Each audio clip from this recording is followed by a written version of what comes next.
आज की कहानी एक बहरिया टाउन कराची के ऐसे विला ओनर की है जिसकी एनओसी को आफ्टर ड्यू प्रोसेस कैंसिल कर दिया गया। यानी कि वो बहरिया टाउन कराची में विला ओनरशिप रखने के बावजूद नहीं रह सकता। और इसी कहानी से जुड़ेगी बहरिया टाउन कराची का ही एक करोड़पति चोर। ये कहानी आपस में कैसे लिंक्ड है और वो करोड़पति चोर चुराता गया था बहरिया टाउन कराची से। ये एक बड़े मज़े की इसमें कॉम्बिनेशन है, आप हैरान होंगे सुन के।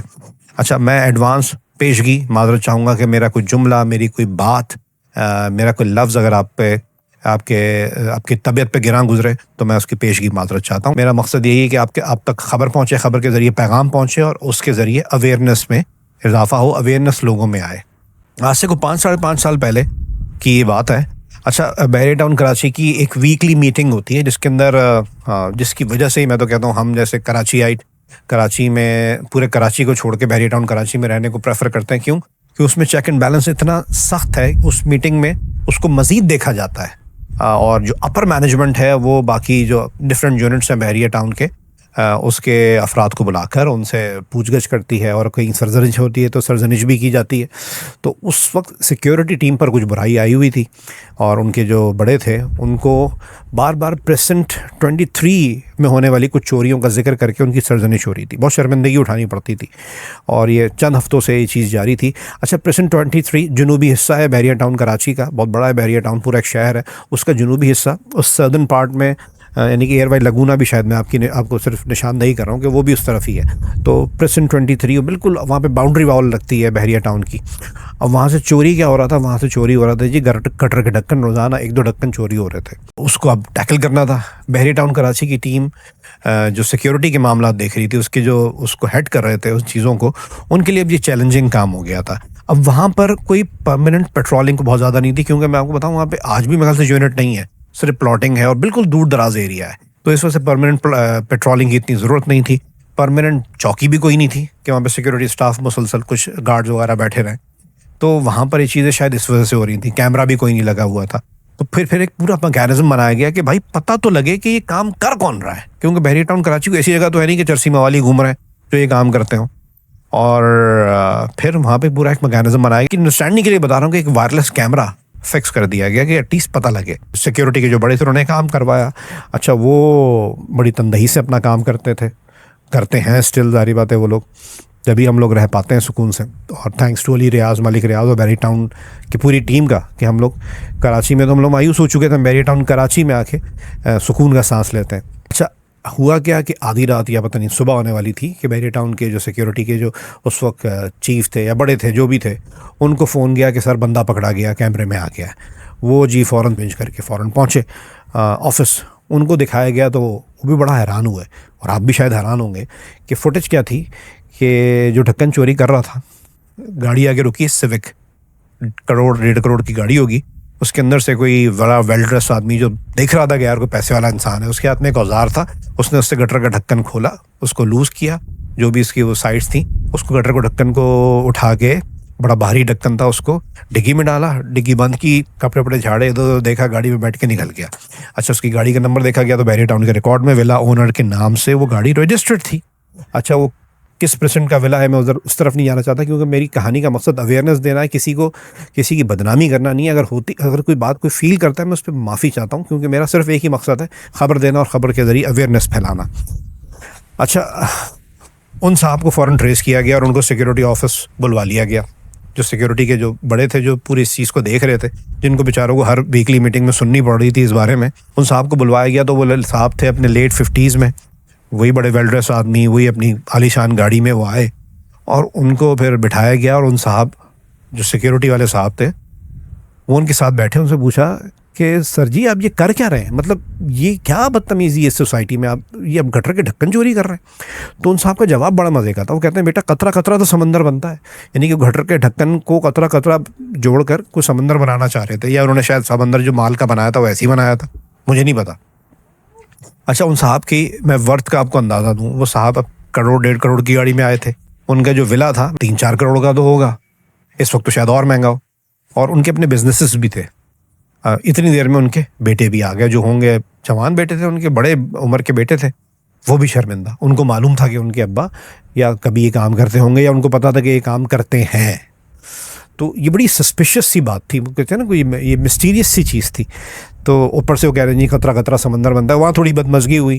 ज़ाहिर बात है सिक्योरिटी टीम ये सुनने के लिए तो नहीं बैठी हुई कि अच्छा जी अब अज़राह मजाक चोरियाँ कर रहे हैं बहरिया टाउन में और उसका इमेज भी ख़राब कर रहे हैं और उसकी सिक्योरिटी के जो मामला है उसको भी स्टेक पर लगा रहे हैं। तो खैर उन चीज़ों को कंट्रोल किया गया उस वक्त, माहौल को जो हुआ थोड़ी गर्मा गर्मी।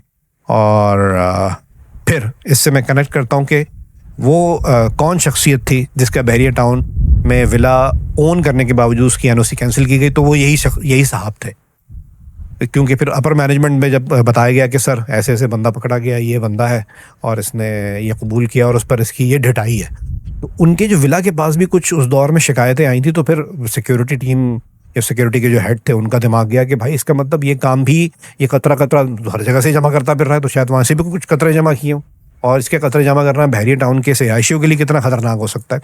तो सिक्योरिटी टीम ने अपर मैनेजमेंट की एडवाइस के साथ ये फैसला किया कि हम कोर्ट के ज़रिए इनकी एनओसी को कैंसिल करेंगे। बहरिया टाउन की रीसेंट हिस्ट्री में तो कहता हूँ अभी तक बहरिया टाउन कराची में किसी विला ओनर टेनेंट का, मुझे ऐसा टेनेंट अगर कोई है और मेरे ख़िलाफ़ कोई वैलिड कंप्लेन है तो बहरिया टाउन अपने प्रोसेस के ज़रिए, अपनी पॉलिसी के ज़रिए मुझे वहाँ से रिमूव कर सकती है, किक आउट कर सकती है मुझे। लेकिन विला ओनर के बारे में पॉलिसी बहुत सख्त है।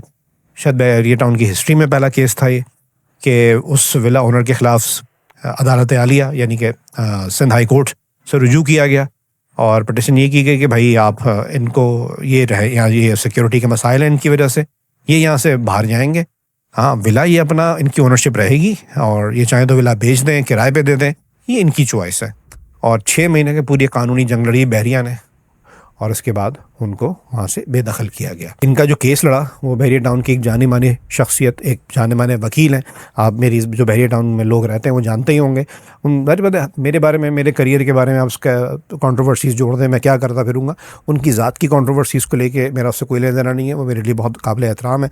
लेकिन उन्होंने करोड़पति थे, इनका केस लड़ा था और वो वकील साहब हार गए थे। और अल्टीमेटली जिन साहब पे जिनको बता रहा हूँ लेट 50s में थे, इनको बहरिया टाउन कराची से निकाल दिया गया। अब इसमें 2-3-4 चीज़ें मुझे समझ में आती हैं। एक तो ये कि मैं भी लाहौर में किसी वजह से हूँ, तो यहाँ पर भी एक केस हुआ कुछ अर्सा पहले।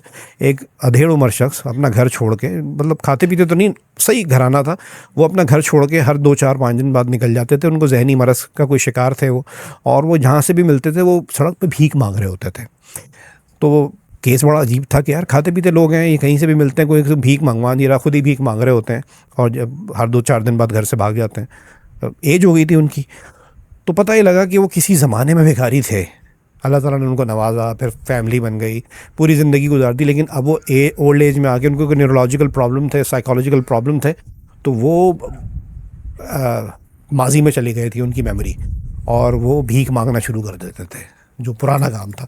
तो मुझे दिमाग में आया कि यार ये जो साहब करोड़पति ढक्कन चोर बहरिया के थे, तो हम जो कराची में रोते रहते हैं कि यार ढक्कन चोरी हो गया, ये हो गया, वो हो गया, तो क्या ये किसी ज़माने में 90s में, अर्ली 2000 में गटर के ढक्कन चुराते होंगे और हम ये सोचते होंगे यार ये हिरवंची करते हैं, ये टोकन वाले, ये चरसी मवाली करते हैं, पुलिस के सामने करते हैं, हमारे सामने करते हैं, सबको पता है।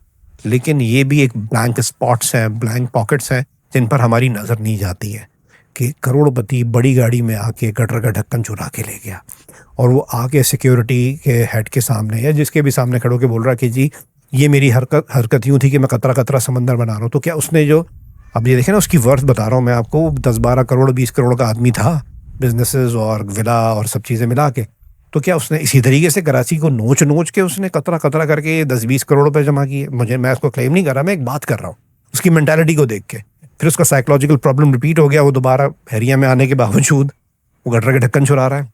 फिर एक और चीज़, भाई बहरिया टाउन कराची से निकाला गया, पाकिस्तान या कराची से तो नहीं निकाल दिया गया। तो इस वक्त वो जो साहब जहाँ रह रहे होंगे, तो वहाँ भी तो कतरा कतरा जोड़ के वो समंदर बनाने की कोशिश कर रहे होंगे और किसी का ध्यान नहीं जा रहा होगा उनकी तरफ।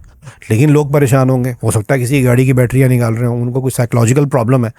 तो शायद ऐसे लोगों पे भी नज़र जानी चाहिए कि भाई पॉसिबली ये भी कर सकते हैं। खैर अब तो CCTV आ गए, शायद वो कहीं ना कहीं पकड़े गए हों। लेकिन उस वक्त शहर में क्या निज़ाम है? शहर तो मुर्तज़ा वहाब साहब का है, शहर तो वज़ीर आला सिंध मुराद अली शाह साहब का है।